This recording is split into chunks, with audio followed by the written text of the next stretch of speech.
Good afternoon, everyone. Welcome. We are live streaming, so want to open this Finance, Audit and Risk Committee meeting. Welcome everyone back after the new year. We don't have any apologies, but we've got two elected members on Zoom. Welcome, Pirihira and Robert. Thank you. So no apologies. Public participation, there are no public participation items. Late items, I'm not aware of any late items. Declaration of conflicts of interest for decisions on the meeting. There are none. Confirmation of the minutes held 24th of November. Can I have a mover, please? Thank you, Mayor Burney. Can I have a seconder? Thank you, Councillor Chris. All those in favour, please say aye. As against, carried. First, report to consider 6.1, page 7, customer and strategy update.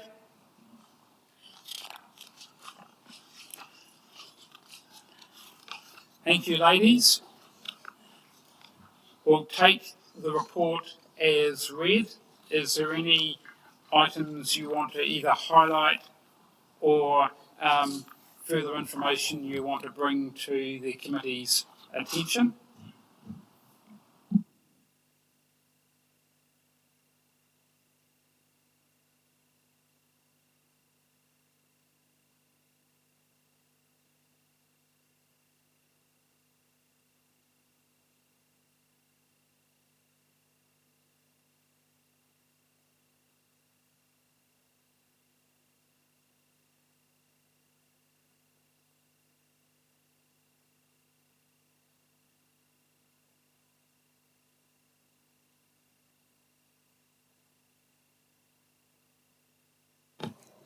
Thanks very much.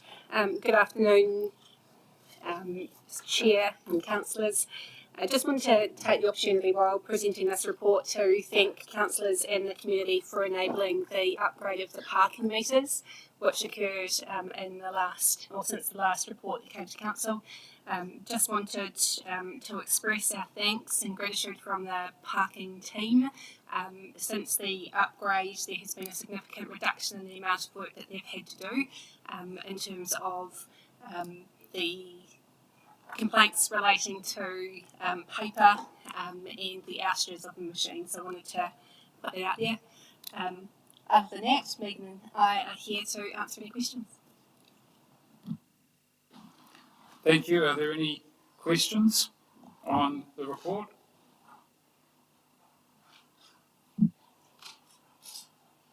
Councillor Jones. Thank you. Just in relation to 3.4 and the liquefaction ground and the changes that have come as a result of this, I'm just looking at this through a risk lens. What are the likelihoods that I see you've referred to 18 of the 38 consents that are currently on hold for liquefaction assessments? I think that's dependent on the new guidance. Given our growth projections and given the number of applications that are coming through, are there any risks to these people walking away as a result of what's happening with the liquefaction requirements now, or have we got some plans in place to help people through this, or not help them through it, but problem solve this? So I think it's fair to acknowledge that there's a lot of challenges for people in the industry at the moment, and there are multiple factors that could factor into people's decisions to not continue with building projects. In relation to this particular situation, we have released some interim guidance that we've created to assist with the areas that are undetermined and unassessed, to enable consents to progress in those areas. The areas that are marked as possible, we're still waiting on the interim guidance from Tonkin and Taylor, and we're hoping to model that on the likes of what Tararua District Council have put in place, which is basically it has a screening process where it allows you to use shallow ground investigations if they're done in a robust way, to filter out the high risk sites that need the more deep ground investigations. So we are just waiting on that guidance at present. I understand it's likely to be available within the next couple of weeks. We then have to review that information and look at what the impacts are, but I'm hoping that it will be available within a few weeks so that things can progress. Councillor Christine? Thank you. A couple of questions. First of all, the parking. So at the moment, people still use coins to operate the parking meters. So roughly how long do you think it will be before PayWave is available? Thank you, Councillor. We are currently in communications with our merchant provider around set-up of PayWave. So we really are just waiting for the merchant IDs, and then we'll be ready to have that live for the public. So I'm saying within the next 3 to 4 weeks that should be set up. Fantastic. And I'm just wondering what sort of communications there is out there to the public. I mean, I read the Chronicle fairly well, and I don't believe I've seen anything. So how is the general public going to know that the parking system has changed?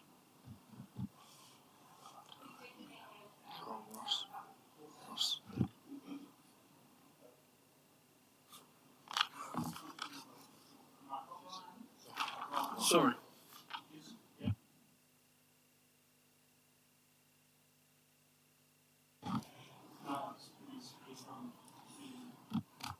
I can go?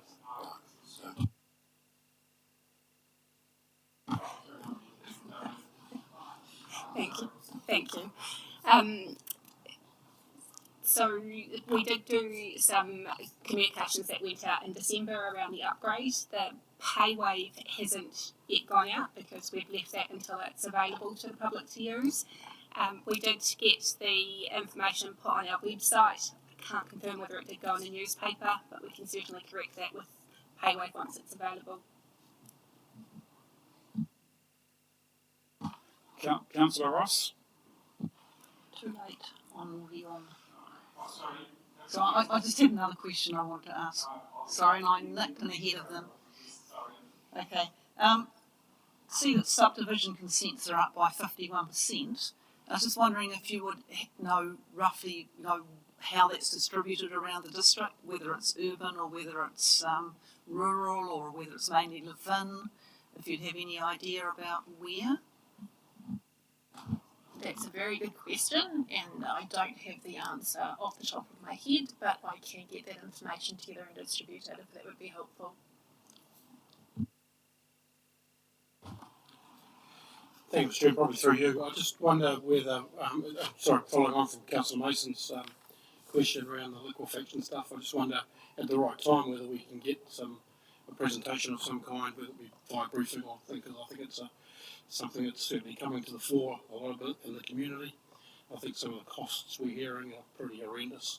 And one thing I like to reconcile is we've identified an area that obviously is going to be moderate to high susceptibility to.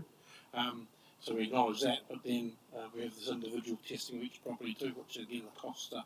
And then on top of that we've got these massive big foundations, whatever we put in. So it's just for us to understand what the process is, so we can talk to people who come to us and share our years on it. So when we can, if you've got the information you need, would be much appreciated.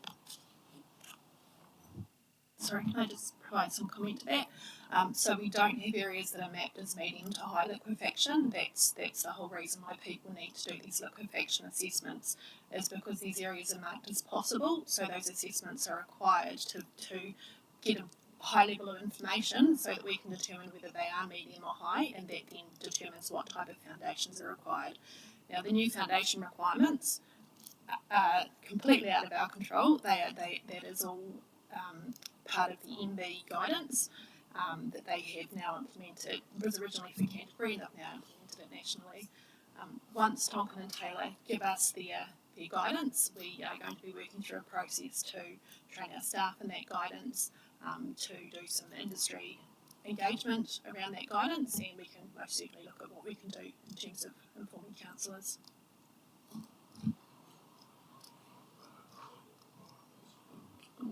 Councillor Wayne, can Member Jackson come in first and then I've got you after that, if that's okay? Thank you.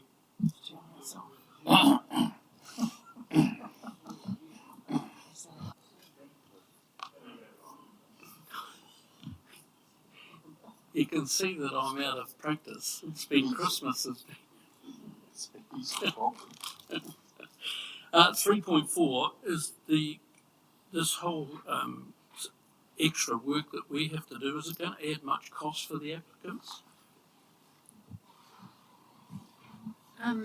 I think the short answer, without knowing the exact figures, I think the short answer is yes. So, at the very least, people are already having to do ground assessments, and so just adding on some liquefaction assessments isn't necessarily massively prohibitive if we get this new guidance in place. So this guidance will allow us to adopt a more flexible approach than what's allowed in the legislation. So that's what we're aiming to do, and that will then keep some of those costs down. But in terms of the foundation design and the areas that do come out as being potential risk areas, then yes, there would be higher costs associated with them. Councillor Wayne, thank you. Thank you. In the mapped area, I think it's in green, I think it shows that there's a low risk of liquefaction across our district. How many tests were carried out by council to deem that area as low risk? So that's the unlikely area. So I don't have the answer to that. I wasn't involved in that process, but I'm not sure whether David McCorkindale can answer that. No, I don't have the exact number of tests that were done for that. Sorry. So further to that, because it's a big area, and currently when a building consent goes in, there needs to be an investigation on the site. And if the neighbouring property goes in, there needs to be an investigation on the site. It currently how it sits. So that's really comprehensive testing, like it could be within a 25, 30 metre grid. What I'm asking, I'd like to know, is the amount of tests that we have done to deem a rather substantial area of our district as low risk. Have we done, is it 5, a dozen, or to apply the same methodology across the red zone, have we done 1,000 or 1,500 tests? So it's my understanding that this was partly a desktop, some of it was a desktop assessment that fed into this, and it's based on known geotechnical information plus the New Zealand Geotechnical Database, which has a lot of information in. I'm not 100% sure on that, but that's my understanding. And so those areas that are listed as being unlikely, that's on the basis of the information that's held there. There may be areas there has been more testing done, but we would need to actually look at the report to provide that information. Sorry, Mr. Chair, to follow on from that, I would like a formal report back to this committee showing exactly what has been deemed to prove that there is a low risk zone and what sort of testing was done, how many, at our next meeting, please. Just ask the Chief Executive, is that actually feasible for the next meeting to actually have that a bit more detailed report? I understand Councillor Wayne's concern, and particularly where you've got a neighbouring property does a full investigation, doesn't come up with any flags, that then the neighbouring property has to do their own assessment again. That's what I think you're saying. Yeah, and if it is a desktop study, I'd like to know the outcome of that desktop study, because the area that is defined as okay is very specific, and it almost follows not just a block grid line, it follows property boundaries. So I'd like to know the science behind the call to colour in red versus green based on the desktop. So we can certainly look into that, but it is based on the MB guidance. So MB have put this new framework in place that needs to be used in making these assessments. So it is all done on the basis of that guidance. So I'm just going to add to the chorus of questions around R3.4. One comment you made, Megan, was around the with this more flexible approach in allowing for shallow ground investigations. In terms of that testing, does that still require access to the same expertise that would be needed for more comprehensive testing in terms of those other high risk, medium risk possible sites? Do you understand what I'm asking in terms of the type of person that someone would need to access?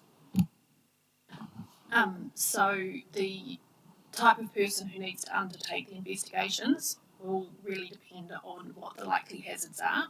So with the screening approach, it's generally designed that there's certain things that structural engineers can undertake if they're competent to do so and provide the right information on their reports. And then there's triggers that would mean that they need to get some geotechnical support from a geotechnical engineer. Now, we've been having lots of conversations with Engineering New Zealand. They have already produced guidance for structural engineers quite some time ago, and our approach, our interim approach and our proposed future approach is very much aligned with that. So it's really allowing the people to work within the areas that their own professional body deems them to be competent and that they should be working within. Sorry, and then just a couple of follow-up questions. So, because the reason for that question, sorry, I should have just said, is that obviously some of the feedback that we've had as elected members is that it's not only cost that is an issue, but it's actually accessing the right expertise in order to provide the reports that Council is requiring. I just wanted to add my support to Councillor Brannigan's suggestion for a briefing, and one of the particular things I'd be interested in, and you might be able to answer it today, or maybe it needs to be parked for a briefing, which is obviously other councils are having to deal with the same situation, and I imagine there's a range of responses and a range of levels of acceptance of risk and flexibility, and so could we have some examples of perhaps the range of sort of approaches and potentially what we could learn from it? Is there a particular council that stands out as someone that's perhaps taking a really flexible approach or really innovative approach that we could learn from or take lessons from? So firstly, I think the thing to be aware of is that this is very region specific. So it depends on the level that the mapping has been done to in each district. So some councils have done this mapping to a high level. So the areas are already identified as being low, medium, high. So it removes the need for some of the investigations that are currently needed in our district. Different councils have put different policies in place, and this has ranged from some councils require deep ground investigation for everything, and they aren't looking at putting any policies in place to have a more flexible approach, through to other councils that are doing exactly what we're trying to implement, which is a more permissive approach that filters things out based on risk. I think the thing to remember though is it's not just about flexibility and innovation, it's about balancing it up against risk, because that's ultimately what's occurring here, and that's why we've engaged Tonkin and Taylor to work through this process for us, because they're the people who produced the initial report. They're in the best position to advise us on any risk that we would be taking on associated with this more flexible approach. Fine, I'll wait.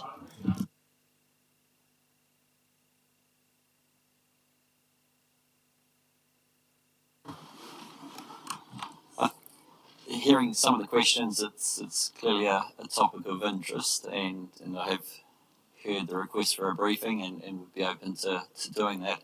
I guess what would be helpful is to understand what additional information beyond the information that was circulated in December and put on the hub that you're actually requiring, because some of the information or the questions that have been asked tonight, it was that information which I guess outlined what testing had been done, what results had been achieved by the work that Council had undertaken or commissioned already.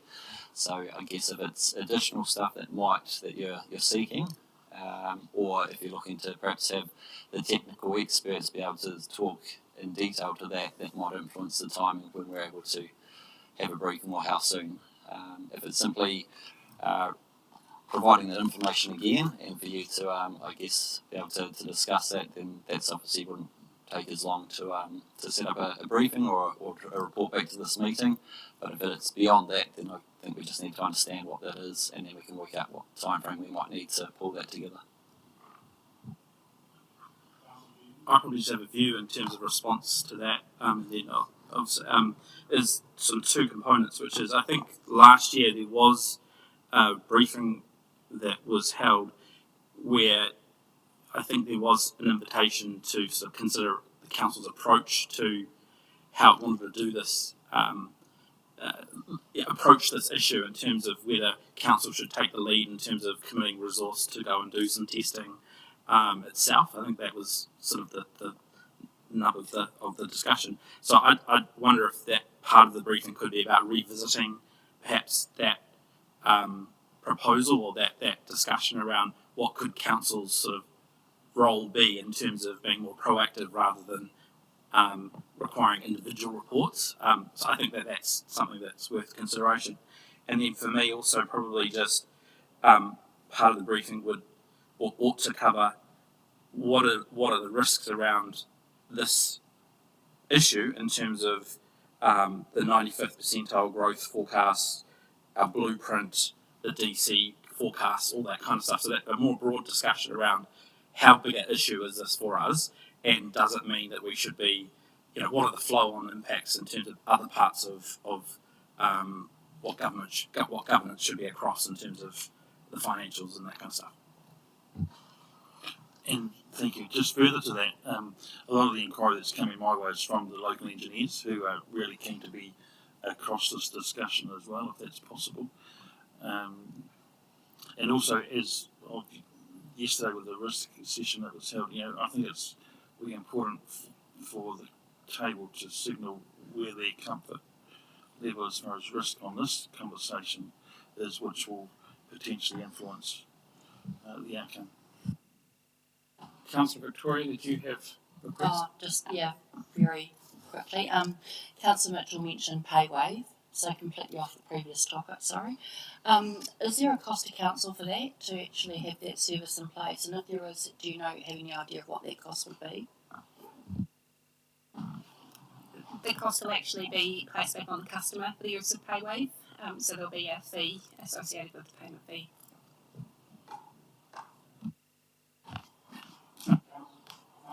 Sorry, back to 3.4. Hey, wait. This is important. So, that was speak Victoria. Just to add to what David's talking about, his question was, probably one of the other things is Megan's touched on the guidance awaiting from MB. What influence is that going to have? And you did mention the fact that there may be a way that we can look at mitigation of costs, etc. So I think that's the sort of stuff, David, I'd be interested in, because that's what we're getting out from the public. So, and I know we've also looked at the Fox and Beach Master Plan, the liquefaction assessment report, just to reconcile how that relates back to people that might be building in that area but still need to do the individual property assessments. I just need to understand that. So. Okay, I hear that a briefing is probably being requested. If people have, Mr McCorkindale, I think probably councillors can actually come back to you directly with any specific issues by end of play tomorrow or end of play Friday with their request, so you can actually consider the appropriate time for the briefing. Is that reasonable? Happy to give them until perhaps Sunday night. But what I will do is resend the email that was sent in December, which followed up the previous discussion on this topic, where I outlined what had been done, provided access to the documents on the hub of the liquefaction assessment investigations that have been undertaken as a prompt for any further questions that people may require. And I guess I'll be looking also to get a steer whether or not the conversation is straying into the technical detail, in which case we may need to bring in a technical expert to assist with that rather than rely on officers. If it's not, then that's fine. We can obviously cater for those other parts within our expertise. Thank you. I think that's a really good outcome, and I think this is one of those things that's an emerging risk. We got the information in December, but it's not till we start to see the data that's generated from it and the number of consents that are constrained by what's happened that we start to think, okay, what are the implications? And I wonder if beyond it being a briefing, it should be a workshop so that other local engineers and people in the building industry could hear the information as well to make it more available. Sorry, we are already planning to have a workshop with engineers and people within the building industry, including Engineering New Zealand. Can we do that together? So that is that possible, or We can have a look, yeah. There might be different things that you want to know that aren't really part of what they need to know. They're probably needing to know more of the technical detail, I suspect, but we can discuss that further. I think staff will consider that, but there might be some wider risk appetite discussions that you actually might need to have. Can I just go back to Councillor Wayne and his request that a report be brought back? Can we deal with that as part of the briefing, and then, if necessary, a report be brought back to a subsequent committee meeting rather than actually sort of relitigating, well, not relitigating is the wrong word, but considering it twice? Is that appropriate? It's a real live hot topic, and I don't want it to go through a 3-month cycle of reports and briefings, and it needs to be dealt with at this next meeting. That's my view. I'm actually comfortable that we actually request the Chief Executive to actually hold that briefing before the next Audit and Risk Committee meeting. So Finance Audit and Risk Committee, so therefore we can, if there's any subsequent reports required, we can actually bring it to that committee. So it's we've got a number of consents that are struggling at the moment, and probably my guess, it's only a guess, is they could increase before it gets better. Something like else that's going around at the moment. So I think that's the approach. The sooner we can actually have that briefing, get the information, and potentially, if there is a decision to be made by council, my understanding sometimes these are requirements passed to us by our very good friends in that round little building in Wellington. So do we need an amendment to the recommendation about a report? Councillor Wayne, are you happy with the direction? Sorry? You'd like it recorded? So can I have so you're saying as one, we want to, if I can help you frame the recommendation, that we receive the report, that a report be brought back to the next committee meeting on, sorry? Following the briefing, on what specific issues do you want the report?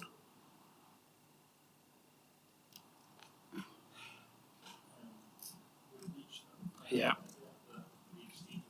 The testing, the risk consequence or risk and consequences. Sorry, Ben. And how we want to deal with this on a case-by-case basis. Or how we are dealing with this as an interface to our customer. Did you get that, Grace? Do you want to read it out? So.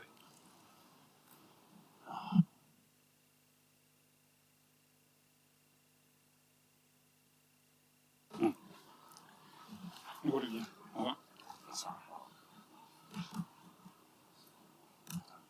Oh, okay. So. Oh, thank you. While we're working on that resolution, Pity or Councillor Robert, did you have a question or comment? No? Councillor Robert? Yeah, it's for councillors. It's actually the presenters are actually both Councillor Robert and Councillor. Yeah, I was getting confused myself for 30 seconds. We're just. Can I get the councillor to write it down? And Yep. I can type it up, and then it'll be easy. Oh.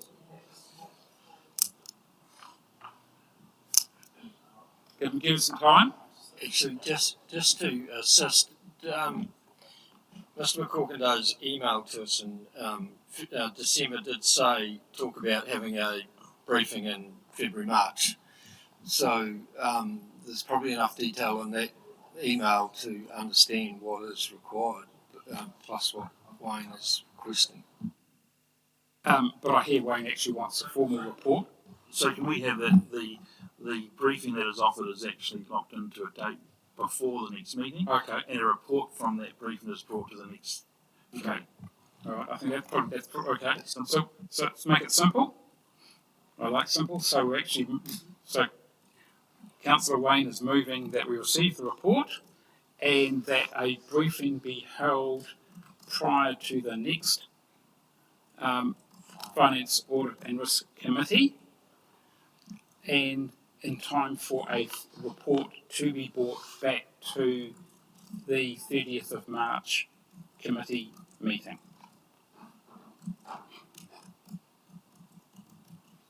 So you're moving that?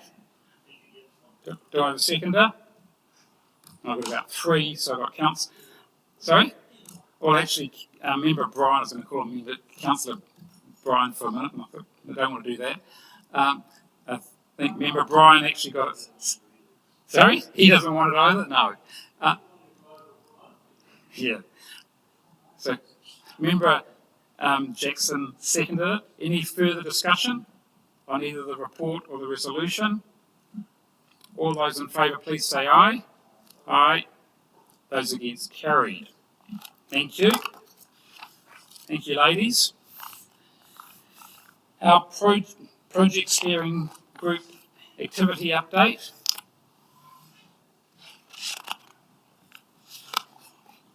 Take the report as read.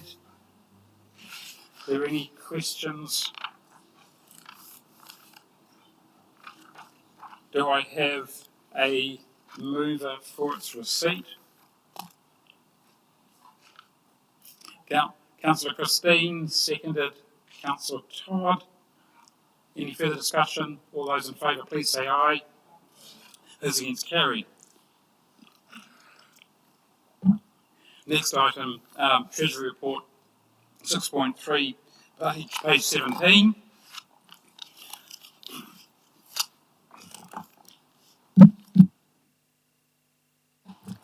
Through you, Mr. Chair, the only point I would note in regards to this report is that we did see that the official cash rate did go up today to 1%, so there is increasing pressure on interest rates. And I think this report links quite well in terms of the conversation that we're about to have in regards to the finance report and the impacts of the capital program and some of the reforecasting work that's currently happening. What we're looking to do as part of over the next month is look at that capital program and then work with Bancorp to make sure that we, based on the revised forecasts, make sure that we're securing the debt that's needed for the next few years on an appropriate basis. So, happy to take any questions.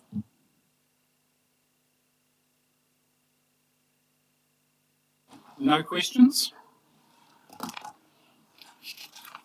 Right, therefore, can we have a mover for the recommendation on page 17? You moving it, Councillor Jennings, or you got a question? Moving it, thank you. Still have a seconder?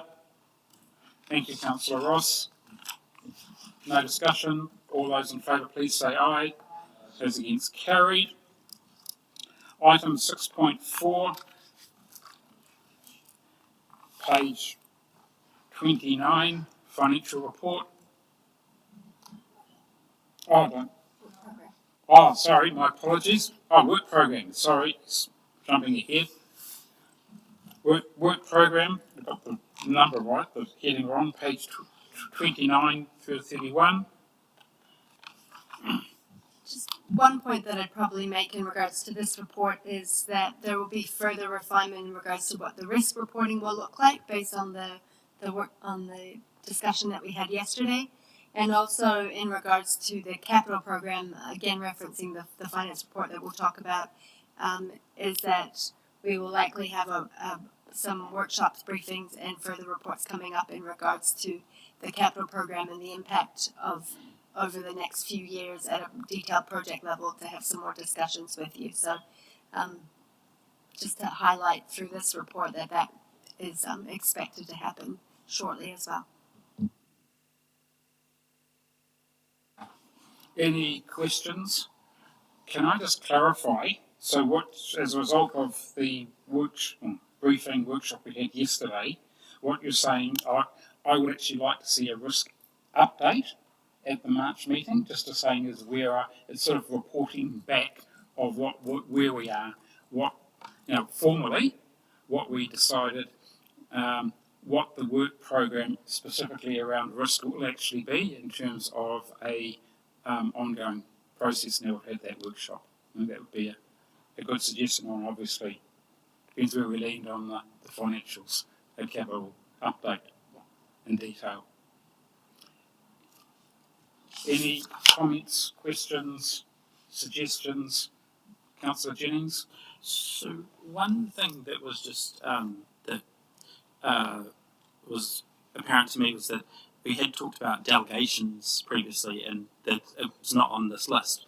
But I had a good conversation with Ms. Hurry yesterday, and there's a point at which this committee probably should consider delegations, and probably the right time is obviously coming soon. Obviously, we've got a new chief executive starting in May, so at some point, so I'd be keen just to have that slotted in there somewhere so that it's on the radar, if that's agreeable to everybody. Absolutely. You've got some suggestions in terms of, is April too early to talk about that, or do we want to have it once the new chief executive is on board? So, through you, Mr. Chair, I think the thinking was that it probably would make sense for it to happen once the new chief executive was on board. But happy to make sure we specify in the report that it needs to come fairly soon after that. So I'm comfortable that we actually put a schedule for May, and then we can review it in both the March and April meeting. We might just tweak it a little bit then, but I think I agree with Councillor Sam, it needs to go on the list. Thank you. So with those two amendments, do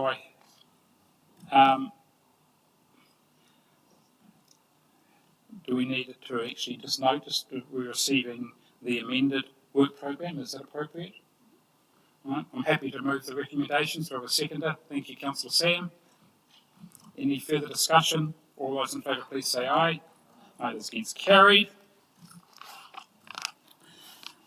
Now we get 6.5, page 33, our 7-month financial report.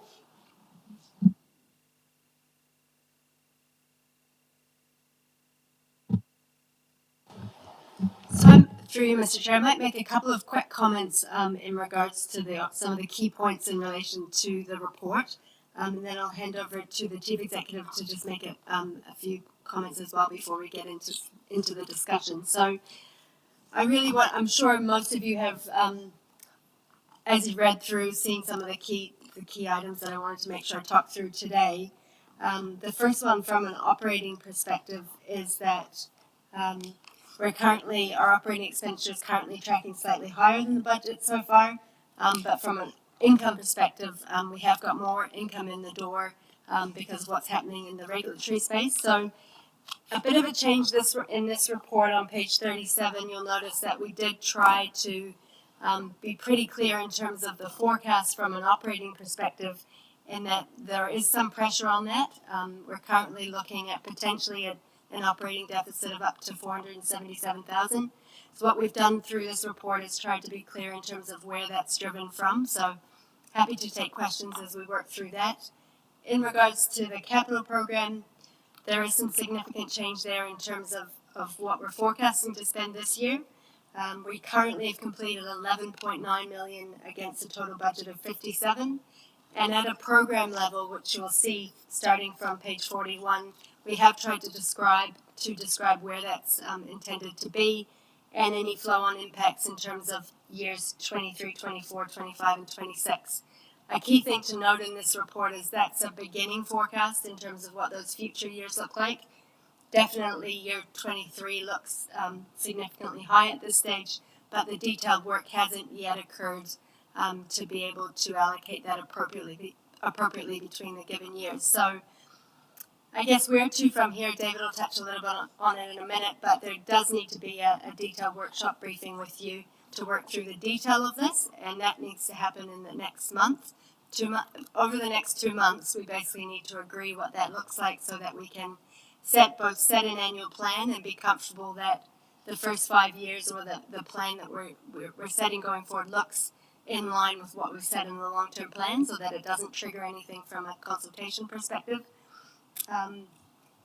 And that also that there's a clear understanding for you all about why we're in the position that we are and what we're doing and the process that we've put in place to make sure we're on a clear track forward. So I'll pass it over to the Chief Executive now.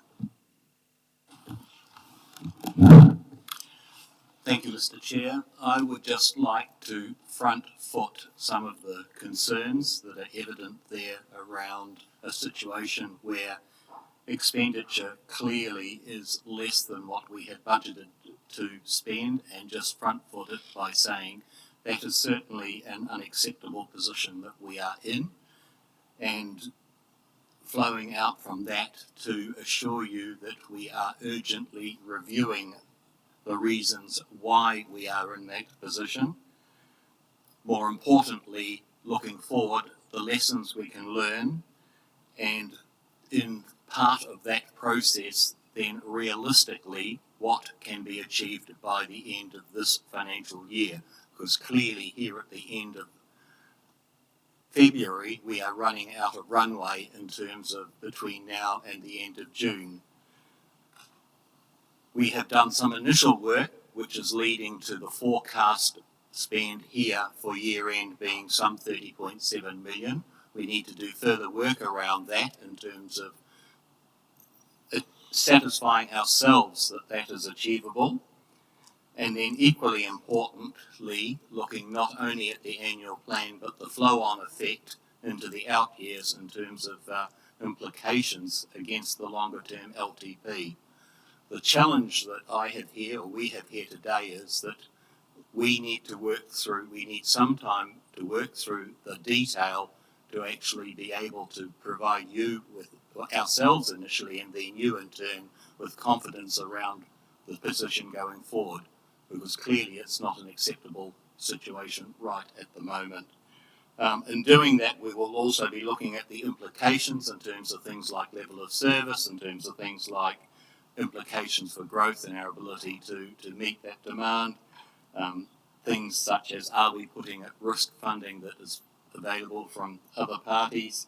So there's a significant amount of work we need to do there, and between now and when the next FAR committee meets, we will be in a better position to address some of those forward-looking issues.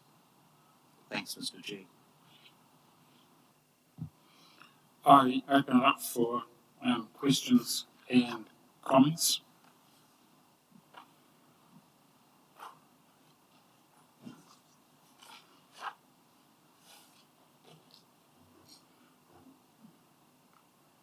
Are no questions, are no comments? Thank you. This is probably more to Jacinda, and it's just, I'd like just a little bit of more understanding, if I could please. So, if we rejig what we set out to do this year at $58 million and resettle at 31, what happens to the 27? Where does that get put on, or where does that get taken off, or where does that go? What happens? What is the... Because in the long-term plan, that CapEx budget is pretty much set at that extremely high rate that we obviously have got nowhere near achieving this year and have never achieved. And what I'm trying to understand is, if we are, and I'm just throwing figures out there, I don't know exactly what it's going to be, but like, let's say it is 27 million. Where is it? Where does it go, and how does it get used, and or does it come back in, or do we give it back to the... I don't know. I just like a little bit of explanation on that, if I could, please, Jason. Sure, through you, Mr. Chair. So at the moment, I guess that's what the team are doing in terms of, okay, we haven't spent the 27 million this year. Is it appropriate that looking at the program that we've got, when is it more realistic to try and complete that work? Should it happen over can it happen over the next 3 years? Is it more realistic that actually some of that needs to move and be done over the next 4 or 5 years? So that the work around where the 27 million that doesn't get completed this year and when it's most appropriate to do that work. There might be other projects that are better to bring forward or other ones that need to move out. The timing of that really is what needs to be done over the next month to try and figure out where does it make sense for that work to occur from a reasonable completion perspective. Actually, Council Penny. Oh, sorry. Oh, okay, sorry. Now, you want?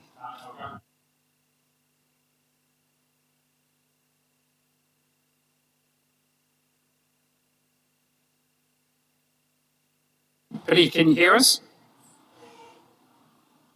Your question, comments? Yeah. I guess it's along the same lines as Todd a little bit, but I heard to understand what she means by it might be shifted in terms of the likelihood of completion for this project as opposed to another. But, when we do the LTP, it's kind of sometimes in our minds about priorities and what we think needs to be done then as opposed to 5 years from now or whatever.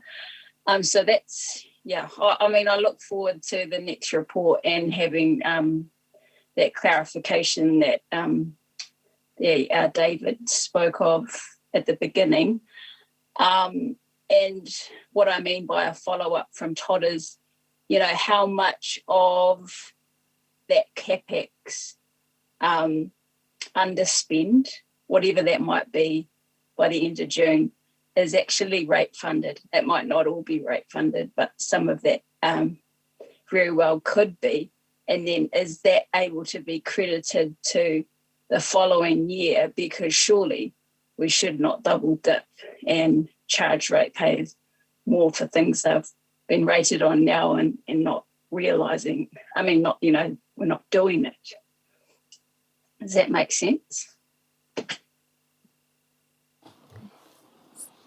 Through you, Mr. Chair. So for that one, in terms of the capital, I guess there's a few elements of the capital spending that do affect rates. I'll just touch on, in terms of the depreciation, which is, so when we talk about rates funded renewals, that's been some of the language that has been used in the past, that's effectively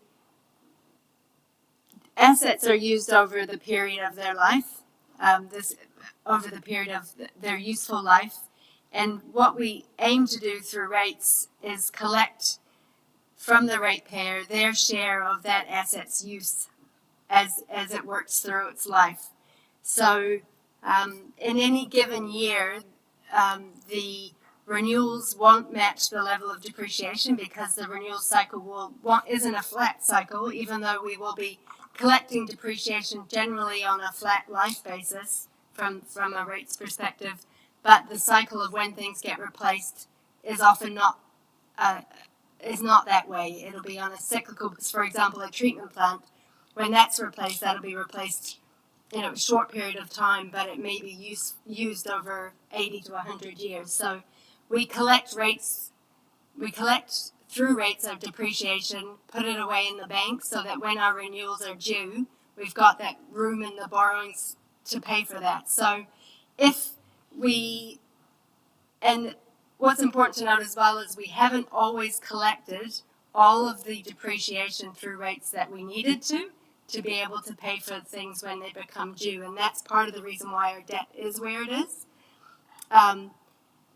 So if we don't complete all of the renewals that we've planned to do this year, what would happen effectively is that will stay in the bank, those rates will come in, they'll repay our borrowings, and they'll wait for when those renewals are ready to happen. So from that perspective, you wouldn't look to refund it. unless you were deciding that you didn't need to do the same level of renewals in the future.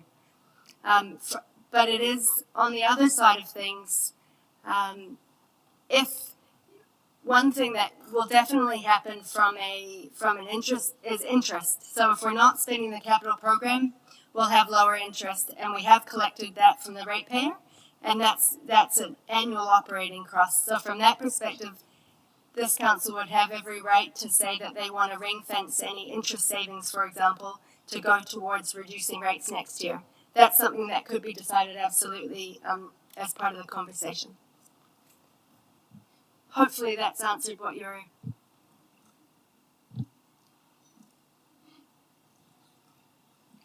So Councillor Victoria, yeah. Yeah, so that was part of my question was regarding the savings on depreciation or interest.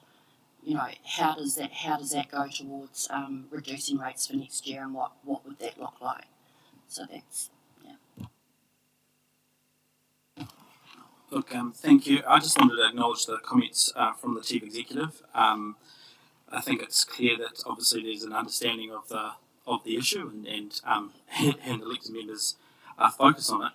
But what I wanted to express around the table here is obviously the need for governance also to take ownership of this. I took a particular approach during the long-term plan, and the size of the CapEx program was one of the areas of concern that I had.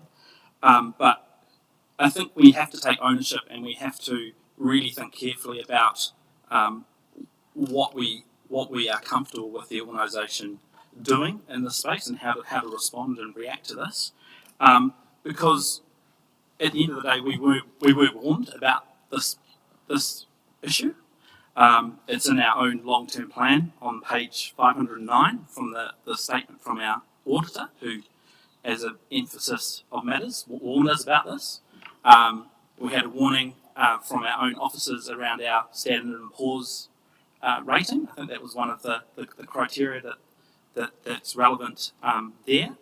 And also we obviously heard from Council Mark when they did their assessment some pretty blunt questions of us. Do we really think we can do this? Helpfully, Council Mark made some recommendations around some very clear areas for improvement for the organisation. And I'm going to read two of them because I think it's about part of the journey about acknowledging where we are and then learning from it and where to go to next. And so the areas of improvement noted by Council Mark are: elected members should more closely monitor the delivery of the infrastructure program to ensure the momentum recently achieved is not lost.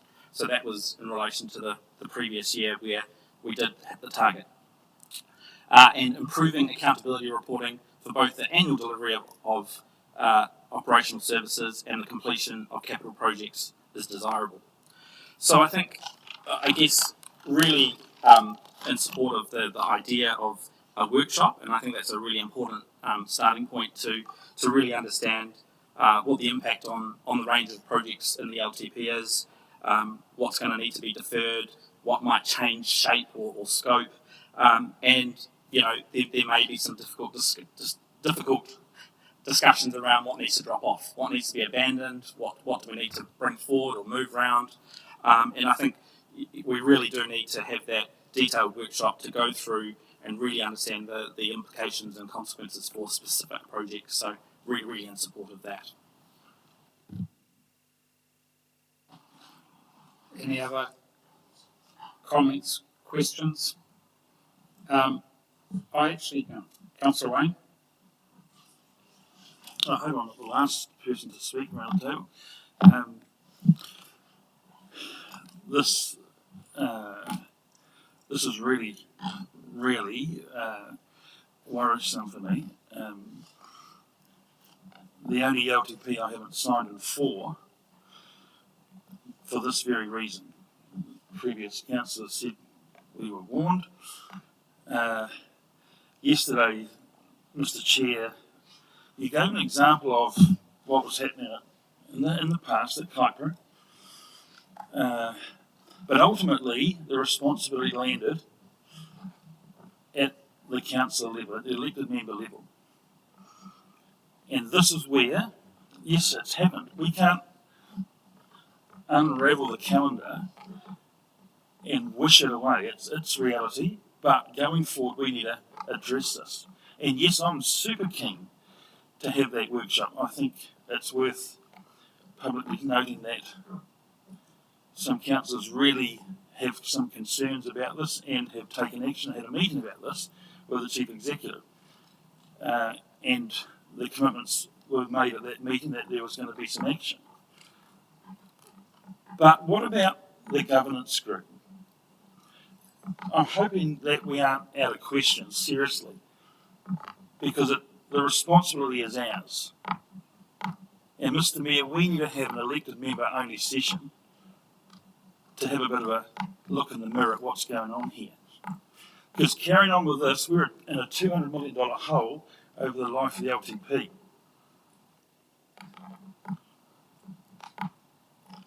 It's just not acceptable to do nothing.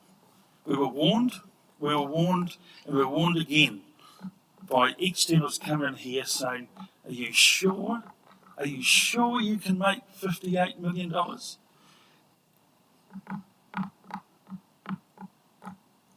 So I'd like to move that we have a chance for this table to get together and have a bit of a session on our own before, because I don't think it's only fair to ask the management to go and run around and get a whole lot of stuff for us, but we need to actually have a session as well. And it needs to be led with a lens across what we have committed this district to.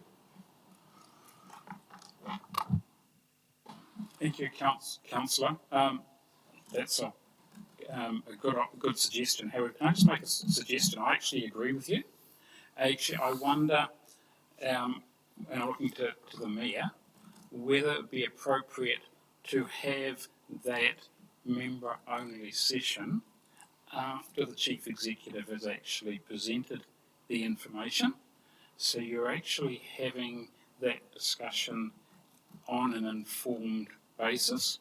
I'm not, and I need, so you actually say, this is what is, you see here from the Chief Executive, this is what's caused it. Then you as elected members can actually be better informed about, well, what actually happened, what should have we done better, etc., as a member-only session, rather than having it before the Chief Executive presents the information as to what the causes were. I think, totally agree with you, but I think it's I agree with that. Can I just? Yep, absolutely. You respond to that, absolutely. So when you're totally agreeing with me, you're not, because yes, but not after the fact, because that is repeating history. For me, we need to have a workshop on our own without the influence of some of those other factors, because we've been there before. Okay. Mr.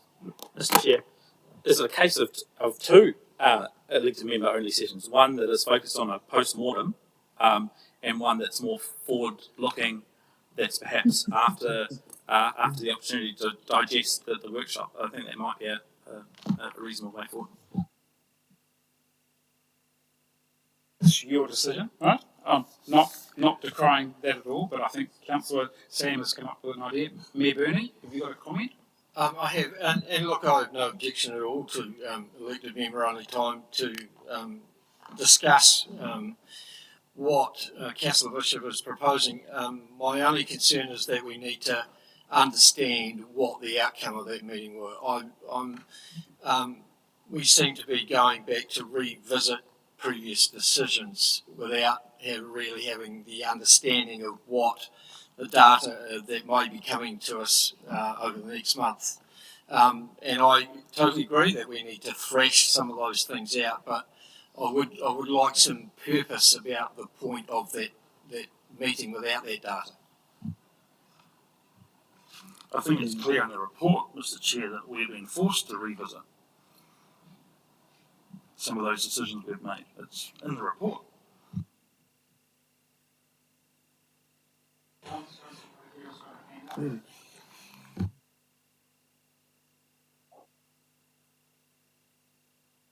Oh, sorry, Piri, you got your hand up? The floor is yours. Oh, I was just checking whether we were still at questions and whether that's right across the report or just that upfront part, or because I do have a few, and if we are just looking specifically around the capex at the moment and the underspend across all activities, I just have a query around the roading component and whether that will affect future FAR rates. And then following on from that, the Gladstone Road funding that just keeps, there's that assumption around whether we'll secure that 62% or not, and the likelihood of it is that near, or have we heard back already? Can we just park your questions? And I just wanted to sort of deal with Councillor Wayne's issue over the workshop, and then I'll circle back to your questions, if that's okay with you. Thank you. So I think just going back to Councillor Brannigan. Thank you. So following on from Councillor Bush's suggestion, absolutely support that.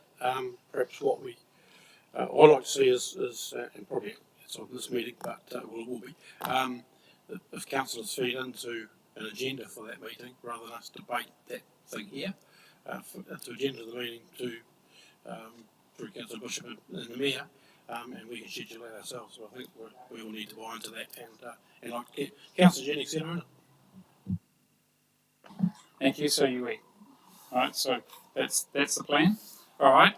I've got some comments, but I'll come back to that at the end because I think we do need a resolution. And I've got some ideas, Councillor Wayne, in terms of how we craft that resolution. No other comments on the workshop. So Councillor Pitty's got some questions on the financials. Are we happy with the direction of the workshop? Yes? Sorry, Councillor.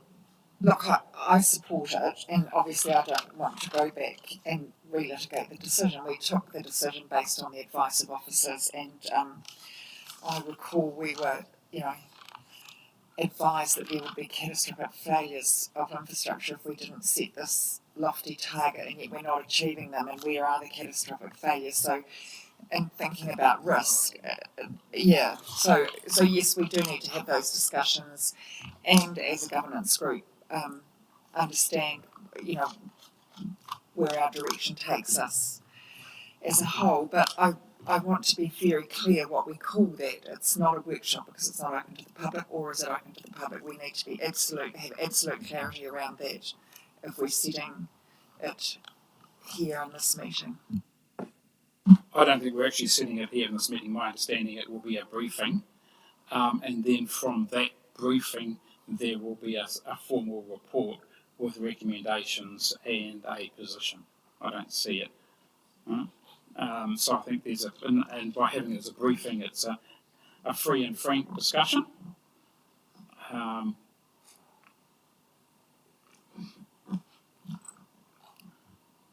Okay. Yeah, can I just say that I would favour understanding why we have got such an underspend in the capex first. I mean, we did manage to spend what was projected last year, and there were reasons why we managed to spend that, and I'm surprised that we haven't managed to this year, and I would like to understand the reasons why it couldn't happen again before I sort of had a meeting about the governance, because once I understood the reasons, then I think I'd find it easier to understand what we should have done to ensure maybe that it happened. So I would prefer to have the Chief Executive report before I had the governance meeting. Anyway, I don't think it actually requires a resolution. I think that can be done outside of the meeting, but I think, Mayor Burney, I think that it's in your court as the mayor to organise it as councillor only, because that's not the way I'm interpreting it. That would not include myself or Member Jackson. Your call, councillors. I just want to add that I get where Councillor Bishop's coming from. I think also where Councillor Bishop's coming from, and I think it's two separate things. One is getting the information from the officers, as you know, as we've asked for, and we're going to get. But two is, like as Councillor Bishop's driving, is our role in this, and it's highlighted by Councillor Jennings, a couple of the Councillor Mark. You know, we were warned. We made decisions, and on reflection, were they the right ones? And I think that's what Councillor Bishop's wanting to, for us to discuss as a team, as you should and do, and I'm okay with it. And I think it's two separate things. Yep. Any other comments on the workshop? No. Robert? Sorry, Robert, have you got any comments on a workshop? Yes, no, I just listening, and I mean, I had lots of questions, you know, right from the beginning, but then they were getting answered as I was contemplating. I can see, you know, I mean, for myself, you know, how did we get into this point? And I think that's what Wayne is always wants us to have that talk with each other about that, and you know, because I was thinking about, you know, all the different things that are factors that are connected to why we're in this position, and I want to know some of those reasons, like what Christine's saying. I think we need. I want to be able to have that talk first with ourselves, and bring the officers in, or the chief executive in later on. Very comfortable with where it's ended up, Mr. Chair. The only thing I'd add to that is that I would like to express the view that I'd like both yourself and Brian to be there, because there's a lot of expertise and value you could add to the discussion. So I just wanted to add that. Thank you. Okay, so I think there's going to be potentially 2 councillor-only sessions, but I just want to circle back, and I just want to put on. Well, I know you can't give notice to give a motion. Right? I know you can't do that, but I think we should formally give direction, if that's the right word, if I'm allowed to.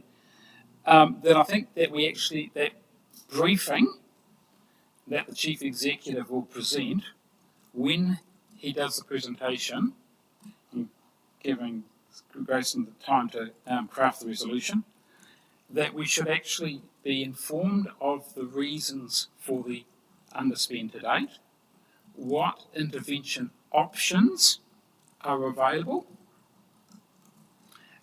what resources are required with those options.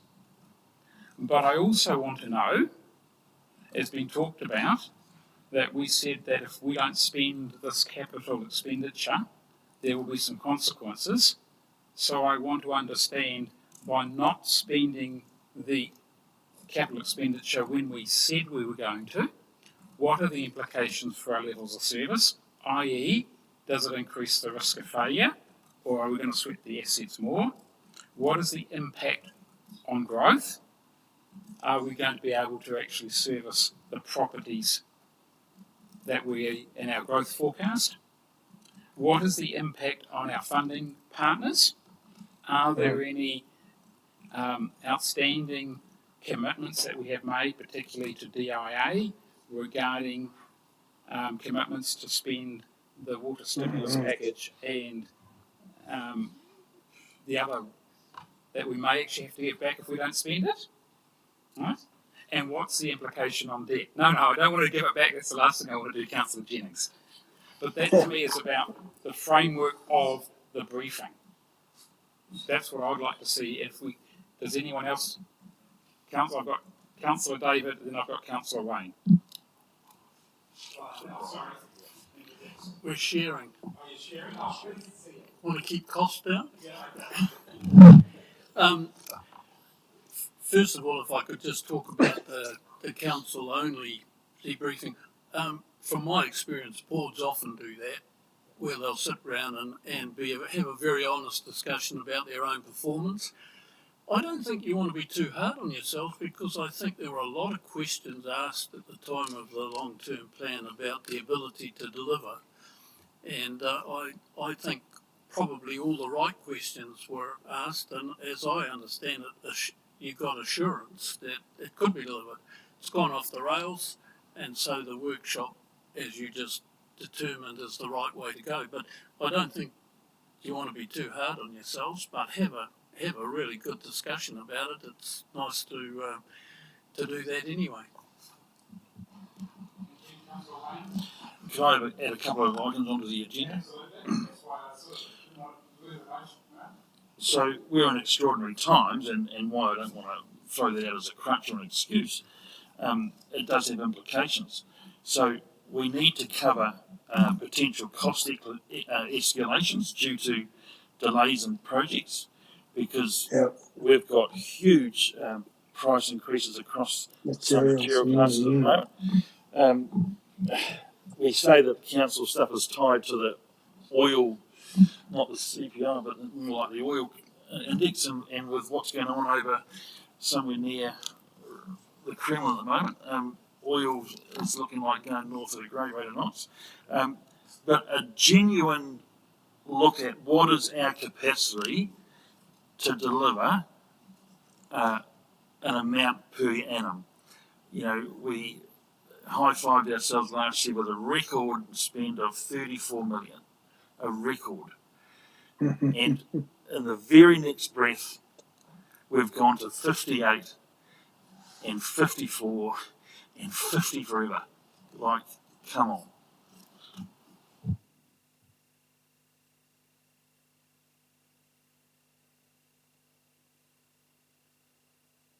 When we pass the resolution, are there any more comments on the capital works, excluding Paddy's questions, and particularly the briefing, or briefings, or member-only sessions?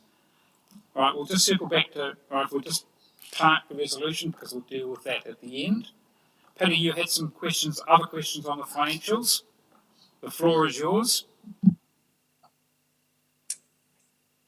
So just move beyond that roading one and onto my next question, which is page 50 of the agenda, and under it's the financial position under current liabilities.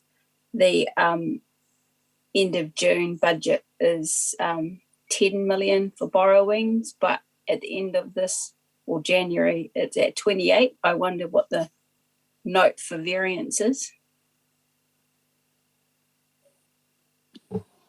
Through you, Mr. Chair. So at the moment, in terms of the borrowings program, and it was highlighted in the Treasury report as well, we at the moment, in terms of looking at the forward program, we have a significant amount of commercial paper that we have, which is more short term than we plan to have. So that sits in the short. When you ask about that, the higher current liabilities, that's because a higher portion of our debt sits on short term than we had planned to have. We had planned to have a bit more sitting in the long term.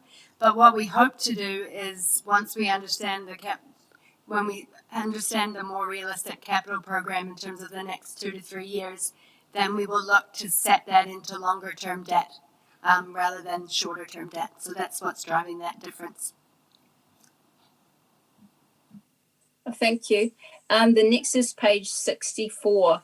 I just wondered, 90 Laguimas to date, is that a lot? I don't think I've ever seen it quite high. I might be wrong, but I was interested to know or be able to compare it to the last two terms as an indication of public perception out there, level of trust, and maybe transparency. I mean, why else do you ask, you know, te Logoima? And even, I guess there could be something we learn from the topics that they're drawing from, like whether what we think is contentious or, you know, as opposed to what they're actually asking more information of. Thanks, Councillor Perry. Well, that was including for the whole year as at the 31st of January. So that also included the Ratepayers Association. They did multiple Logoimas through to us. There was about 30 or so from them. It was around that time that the bulk of those came through.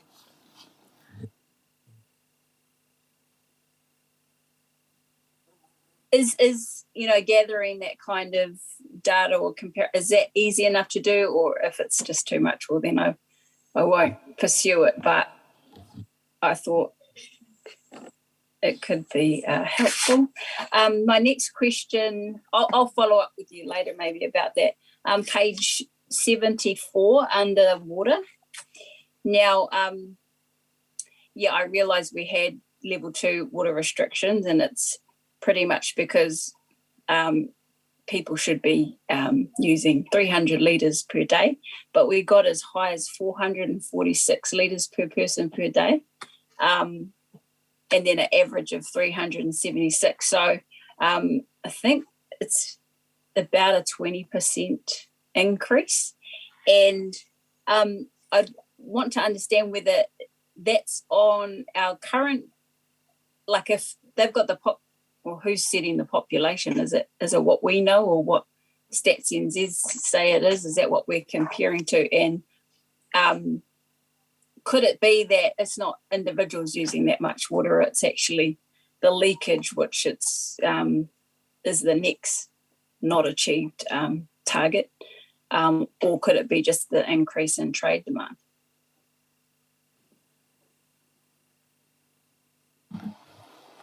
Through the chair, Perry, there's a lot in that question. Are you able to just perhaps do that one at a time for my benefit? I'm sorry, what the actual question is? I guess I want to understand, is it because 300 litres per person per day is not enough, or you know, because they're using anywhere between 376 and 446 litres per day? What's driving that? Do we know? Is it just that there's leakage? And that's why I'm pointing to the not achieved target below this one, which speaks of leakage, or is it an increase in the trade demand for water that, you know, sets it across our population, this increased use? What do we know? So thanks for that. I now understand. So it's probably the subject of a written answer back to you, because it covers quite a complex web of users. But the short answer is yes to the above, where it's a combination of many factors. This measure is designed to manage our leakage, and we have got compliance requirements to get ourselves through those bands so we have a much more resilient water supply. I think the best way to answer this collection of questions is through a written response back to you, where I can actually give you a bit more context around the connotations as it relates to leakage, trade use, as well as how we're having to plan for growth and what we're doing in that space. So with leave from the chair, I'll reserve a written response. I'm happy with a written response, and I think if you just actually circulate it to all the members, that would be useful, so we all understand, got the same information. Any more questions, Pete? Yeah, one last one on page 80 about solid waste and recycling. It talks about, it might be that we need to change our target because we can't actually assert those quantities because they're amalgamated when they're collected, so you can't determine how much of that one, how much of that one. And then I guess the percentages therefore are like way off, like we're not even close to achieving those targets.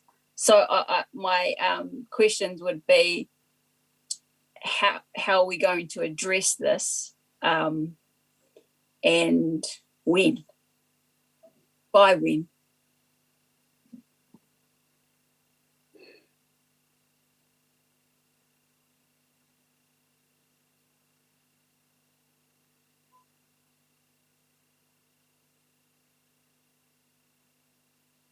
Mr. Chair, can I just again take leave to provide a written response to that? Thank you. Well, an email response will be given to all elected members on that. Thank you. Any more questions, Patty? Thank you. Councillor Christine? Oh, thank you. I was just going to talking about the water. It says that the water demand was up 20% on the average. So is that 20% on what the average normally is over a whole year, or is it 20% above what we'd normally be using in January?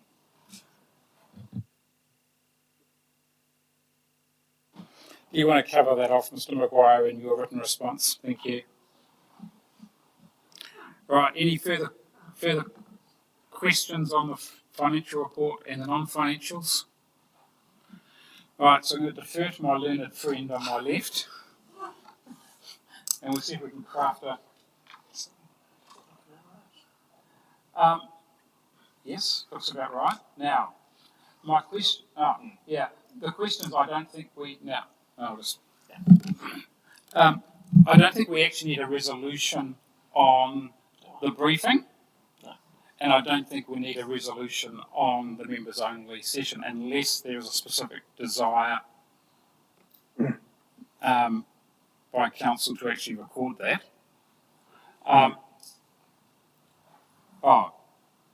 So probably we don't need I don't think we need the councillor only briefing as part of the resolution. Are members happy with that, or would you like that as recorded? Look, I'll just on record acknowledge the direction that I've received from members that they wish to, the desire to have that elected member only time. Yeah. Okay. Yeah. Oh, so you did go on that. So which one are after? That's the one that's Bernie's just. Oh, okay. Yep. So we can take that one out. Yep. Oops. Now the next is with our. Yeah. No, this is not neat. This is to me the next one. Is that one? I need that one. Yep. Okay. And this is all the. Yes, that's it. That's the one I wanted. Cool. So what? And I'm going to be a little bit naughty here. I'm going to say that Councillor Wayne moves.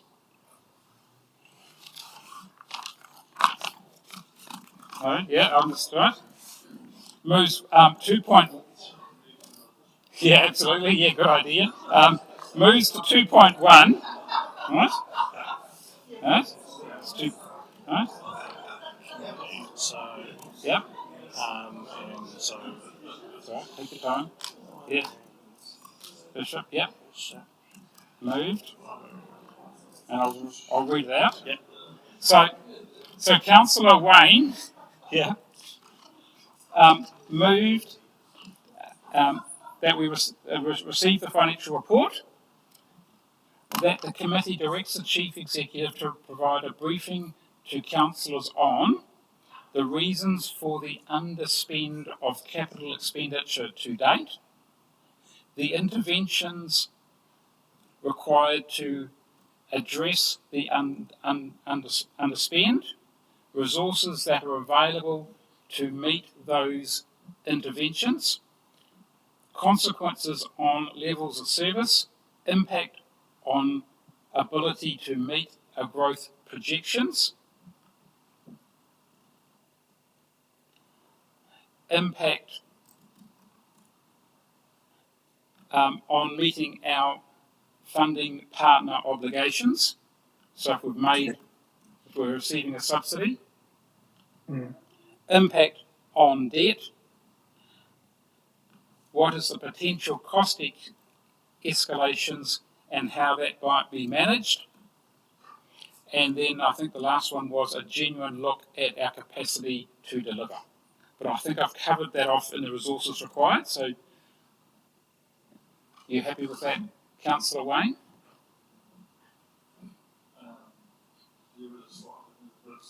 There's a slight difference as far as resources required, Okay. as opposed to our ability. Because Okay. it's one thing to state your resources, but the current climate is really stretched for resources of everything, human resources and materials as well. So, just clarifying, so I'm happy to leave it as in, right? So, or understand the difference. It's not Councillor David, it's Member Brian.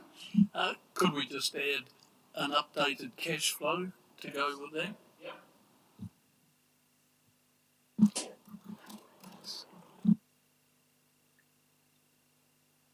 Sorry, Pity, floor. Just to clarify, obviously, this is going to lead, like Jacinta mentioned, shifts of year two, in the LTP, which I'd imagine are material differences, and we chose not to consult on the annual plan. But how then, does that all just get parked? I know we're going to reforecast, but then how do we reconfirm all of that, or do we just wait for the next LTP and that's just penciled in? I'm not quite sure how that works. My understanding is because this is going to be prior to our 30th of March committee meeting. At that stage, you wouldn't have adopted your annual plan. Therefore, that actually gives you time, having seen the numbers, to actually understand the consequences on the annual plan and whether you actually need to reconsult on subsequent years of your LTP. And let's not go there because there's all sorts of mechanisms available to actually inform the community of what the impacts are. So let's not preempt that discussion until we see the numbers. You may now make further one comment. Yes. Thank you. So one thing I'd note is in regards, so from a significance policy perspective, it notes that if you maintain your long-term plan and that the program, but from a service level perspective in terms of what you've considered, if you deem that changes things due to the timing, then we can discuss that. But as long as we keep the program within the long-term plan, then that doesn't trigger it. But what we've had conversations about a possible amendment to the long-term plan anyway, next year after this annual plan. So if there are changes that are made between years 3, 5 and onwards, then we would look to incorporate those into any amendments if they're needed and are significant. But we can talk about that in more detail when you actually see what comes back. Thank you. So I have a mover. Do I have a seconder? Thank you, Councillor Sam. Any further discussion? All those in favour, please say aye. Aye. Those against? Carried. That concludes our items on the agenda. And with no further items, I declare the meeting closed. Thank you for your participation, particularly those on Zoom. Thank you, guys. Thank you. Thank you.